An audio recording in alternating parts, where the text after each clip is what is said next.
आज के वीडियो में हम बात करेंगे मशरूम की झोपड़ी के बारे में।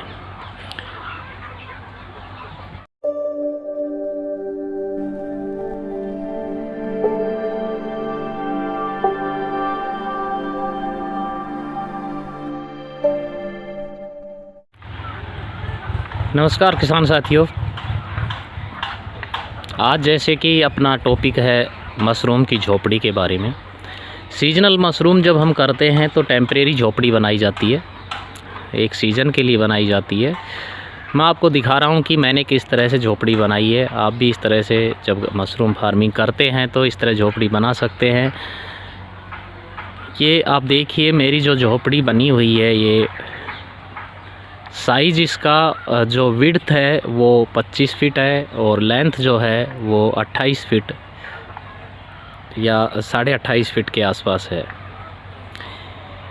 ये झोपड़ी बना दी गई है। इसमें स्ट्रक्चर मैं अंदर से दिखाऊंगा कैसे मैंने खड़ा किया है। और चारों तरफ से मैंने इस पर जो 300 माइक्रोन का काला तिरपाल होता है वो लगाया है। उससे क्या होता है कि इसमें डार्कनेस कुछ ज़्यादा बन पाती है, अंधेरा कुछ ज़्यादा क्रिएट होता है और स्पॉनिंग के बाद हमें थोड़ा सा अंधेरे की ज़रूरत पड़ती है, इसमें लाइट की कम ज़रूरत पड़ती है। और जो पीली पन्नी या ग्रीन पन्नी वगैरह हल्की लगाते हैं तो उससे डार्कनेस कम बन पाती है। या फिर हम अच्छी तरह से बाहर से कवर करें इसको घास फूस से या किसी और चीज़ से, तो तब हो पाता है। अभी आप देख रहे हैं कि मैंने सिर्फ छत पे, आप अगर आपको दिख पा रहा है थोड़ा जूम करके दिखाता हूँ। ये देखिए छत पे मैंने इस पे बिछावन बिछा दिया है, वही काली पन्नी बिछा के, काला तिरपाल बिछा के, और छत पे मैंने बाजरे की कड़बी जो हमारे एरिया में होता है वो डाल दिया है। जिस जगह जो अवेलेबल होता है वो आप यूज़ कर सकते हैं। बहुत सी जगह धान वगैरह की पराली होती है तो वो यूज़ करते हैं। ये देखिए अभी साइडों में मैंने काला तिरपाल ही है, अभी इसका आजकल में कंप्लीट हो जाएगा। ये झोंपड़ी बनाने के बाद मैंने इसमें कंप्लीट रैक वगैरह बना के स्पॉनिंग भी कर दी है। स्पॉनिंग का हम बात करेंगे नेक्स्ट वीडियो में। तो झोंपड़ी बनाते टाइम देखिए कि मैंने इस तरह से चारों तरफ बांस की बल्लियाँ खड़ी कर रखी हैं और इन्हीं बांस की बल्लियों के बीच में एक ये जो जिस पे कि सेंट्रल वो आती है, जिसको हमारे बल्ली बोलते हैं, जैसे बलसिंडा बोलते हैं, इस तरह जिस पे सारी टिकी हुई होती है, उसके लिए मैंने ये हैवी लकड़ी बांस की न लेके नीम की ली हुई है। ये देखिए जिससे इसी तरह दोनों साइड में है और चारों कॉर्नर पे हैवी लकड़ी दी हुई है, ताकि वैसे सर्दियों में हवा वगैरह कम चलती है, लेकिन अगर हवा वगैरह चल जाए तो टूटने वगैरह का या बारिश आ जाए तो गिरने का डर नहीं रहता है। और बीच का जो सेंटर का ये है बांस, ये भी आप देखिए कि मैंने काफ़ी हैवी लिया हुआ है। और छत जो बनाते टाइम मैंने 1-1 फीट के डिस्टेंस पे दोनों तरफ इस तरह से ढाल बनाया हुआ है, ढलान नुमा ये झोपड़ी बनाई हुई है। जो इसकी हाइट है, सेंटर में इसकी हाइट 14 फीट है और साइडों में इसकी हाइट जो है 9 फीट है।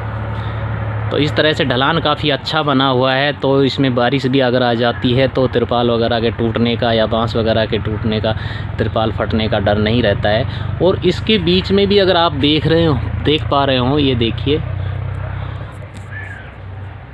मैंने छोटा वाला जो तार आता है बारीक वाला, जिससे कि इसको कि ये सेटरिंग वगैरह वाले यूज़ करते हैं, वो तार डला हुआ है जिससे जाली तोड़ी हुई है। तो तिरपाल को नीचे आने का कोई भी वो नहीं है कि जहाँ से बारिश का पानी भी भरे तो नीचे तिरपाल आएगा, वो ढलान से नीचे चला जाएगा। तो इस तरह से ये झोपड़ी बनाई हुई है सारी में। अंदर तक आप देखिए, उधर थोड़ा डार्कनेस होगी तो कम दिखाई देगा। उस साइड का जो तिरपाल था वो देखिए उसमें कुछ आपको टिमटिमाते हुए नज़र आ रहे हैं। अभी मैं कड़बी नहीं लगा पाया हूँ, यानी कि इसकी पराली वगैरह जो कड़बी वगैरह घास फूस जो बोलते हैं वो नहीं लगा पाया हूँ। तो वो थोड़ा पुराना मेरा पिछली साल का ही तिरपाल था, कुछ तिरपाल की कमी थी इसलिए मैंने वहाँ पर लगा दिया था, लेकिन अभी उसमें आज वो कंप्लीट कर देंगे। इसके बाद आप देखिए रैक बनाने। रैक में मैं बताता हूँ कि रैक का जो डिस्टेंस है आप ज़्यादा से ज़्यादा 5 बाई 4 के आसपास ही रखते हैं तो बढ़िया है। और भी उससे कम अगर 4 बाई 4 का ही एक रैक की डिस्टेंस रखते हैं खड़ी लकड़ी की और पट्ट लकड़ी की, तो ज़्यादा बढ़िया रहेगा। अदरवाइज बहुत से लोगों का ये होता है कि रैक टूट जाते हैं, गिर जाते हैं। और मेरे साथ भी ये प्रॉब्लम हुई थी कि मेरे पास थोड़ी बांस की बल्लियाँ कम पड़ गई थी। तो ये देखिए, जैसे ये साइडों में हम बांस की बल्ली लगाते हैं, इसकी जगह मैंने इस साइड में दिखाता हूँ आपको। ये देखिए, नॉर्मल रस्सी, जो मोटी वाली रस्सी होती है प्लास्टिक की, वो दी हुई है। इसमें क्या होता है कि अगर आप ज़्यादा डिस्टेंस देंगे तो ये आपका रैक जो है वो नीचे की तरफ लटक जाएगा, और इससे फिर अगर मान लो बाद में वो हिलता है तो स्पोनिंग करने के बाद उसमें जब माइसीलियम फैलेगा, माइसीलियम टूटने के बाद फिर दोबारा से फैलना काफ़ी मुश्किल काम हो जाता है। एक बार टूटने के बाद माइसीलियम फैलने में काफ़ी प्रॉब्लम आती है। तो इस तरह से आप देख पा रहे हैं कि मैंने बिल्कुल इसकी चौड़ाई वगैरह रखी हुई है, वो ये देखिए 4 बाई 4.5 के फीट के आसपास रखी हुई है। तो आप देख पा रहे हैं कि मेरे रैक बिल्कुल भी नहीं कोई झुके हुए हैं। नीचे ये हल्का फुल्का तो जो होता है इतना तो झुकता ही है, जो प्लास्टिक की रस्सी होती है वो तो भरता ही है, और भरना भी चाहिए इतना तो, ताकि आपको ऊपर ज़्यादा ना उठाना पड़े उसको, कंपोस्ट को। तो इस तरह से मैंने कंपोस्टिंग इसमें भर दी है, और प्रॉपर ये अच्छी तरह से सारा काम हो गया है, कोई भी प्रॉब्लम नहीं हुई है। आप इस तरह से रैक बनाइए। अब रैक में बना के आप डायरेक्ट रैक में डाल सकते हैं कंपोस्ट, या फिर पॉली बैग वगैरह भर के रखते हैं, उस पर हम नेक्स्ट टाइम बात करेंगे उनके क्या फ़ायदे नुकसान हैं। हम बात कर रहे हैं कोई कैसे भी जैसे करते हैं, सबके अपने तरीके हैं और सबके बढ़िया तरीके हैं, लेकिन मैं हमेशा वही दिखाता हूं जो मैं खुद कर रहा हूं, चाहे मेरा तरीका कैसा भी हो, किसी को अच्छा लगे ना लगे, लेकिन मैं अपने तरीके का ही दिखाता हूं, और इसका रिज़ल्ट भी आगे आपको दिखाएंगे। ठीक है, ये इस तरह से झोपड़ी बनी हुई है। वहाँ देखो एक लाइट हल्की सी आ रही है, वहाँ मैंने आपको बताया कि काले तिरपाल और इसमें हल्के वाले जो होते हैं 50 माइक्रोन वगैरह के इस टाइप के जो पन्नियाँ होती हैं, उनमें ये नुकसान है कि इस तरह से रोशनी आएगी। वहाँ लगा हुआ है, लेकिन जैसे हरा वाला तिरपाल लगा हुआ है, लेकिन आप कैमरे में आप देख पा रहे हैं कि ऐसा लगेगा जैसे वहाँ से रोशनी डायरेक्ट आ रही है। ये देखिए, आपको पास से दिखाता हूँ, वो तिरपाल लगा हुआ है, लेकिन फिर भी ऐसा लगता है कि वहाँ कुछ नहीं लगा हुआ है। तो वो थोड़ा छोटा पड़ गया था, इसलिए लगाना पड़ गया। इतने को लगाने से कोई प्रॉब्लम नहीं होती है। ये जो आप बोरे देख पा रहे हैं, मेरे पास कंपोस्ट बच गया था, तो वो एक्स्ट्रा बोरे मैंने भर भर के इस तरह से रख दिए हैं। ये देखिए, ज़मीन को मैंने मॉइस्चर बनाने के लिए गीली कर रखी है। ये नली डाल रखी है, इस नल से मैं पानी छोड़ देता हूँ। और ये मेरी पानी देने के लिए जो कि मशीन होती है, अपनी दवाई वगैरह स्प्रे करने के लिए जो मशीन होती है, उसी से मैं स्प्रे करता हूँ। ठीक है, मॉइस्चर आपको दिखाता हूँ झोपड़ी का कितना बढ़िया बना हुआ है। मॉइस्चर और ह्यूमिडिटी जिसको बोलते हैं, और टेम्परेचर आप देखिए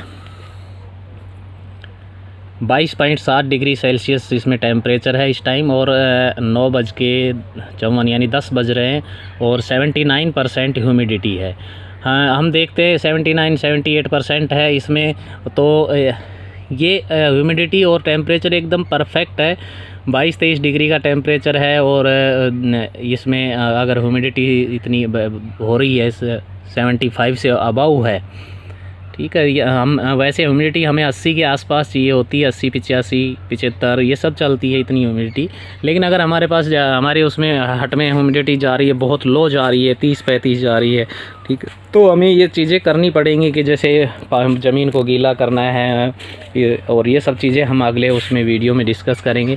झोपड़ी में मैंने तिरपाल को भी प्रॉपर हर जगह इस तरह से तार से बांध दिया है, ताकि ये हवा वगैरह में फटे नहीं। इसमें थोड़ा बहुत आप इम्प्रूवमेंट ये भी कर सकते हैं कि जैसे इम्प्रूवमेंट के लिए तौर पर बताऊं कि मैंने ये जितने भी लंबी बांस की बल्लियां हैं उनके बीच में मैंने नहीं दी है। वो अगर आप दे देते हैं सपोर्ट, 1 या 2 सपोर्ट इधर पूरे झोपड़ी में दे देते हैं, तो वो और भी अच्छा काम हो जाता है। और इससे भी ज़्यादा हल्का करना चाहे तो कर सकते हैं, क्योंकि सर्दी के मौसम में इतने आंधी तूफ़ान बारिश वगैरह नहीं आती है, लेकिन करना चाहे कर सकते हैं अगर कॉस्ट कटिंग करना चाहे।